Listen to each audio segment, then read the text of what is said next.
uNathaniel Julius wadutshulwa kubo ngolwesithathu washonela esibhedlela. Namhlanje kusuke uthuli lezichwe emasangweni eNkantolo khathi kuvela okokuqala abasolwa kuleli cala.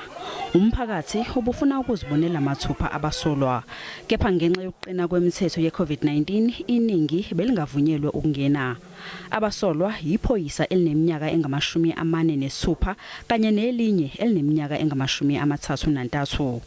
Bobabili babhekene necala lokuphazamisa ukusebenza komthetho, ukutholakala nesikhali esingavunyelwe ukusetshenziswa kanye nokuqhumisa inganono emphakathini.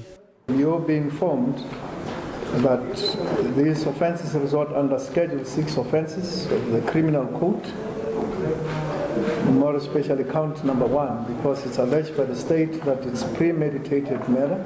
Umndeni ubone okokuqala abasolwa ngokubulala indodana yawo. How can a boy like Nathaniel have any enemies? It's unimaginable. Abashushisi bafuna ukuthi abasolwa bagcinwe esitoksini okwamanje. We are going to oppose bail as the state. It is a Schedule 6 offence, and the accused will have to discharge evidence of exceptional circumstances for them to be granted bail. Leli cala kulindeleke ukuthi libuyele eNkantolo mhla ziyishumi kuMandulo ukuzofaka isicelo sebheyili.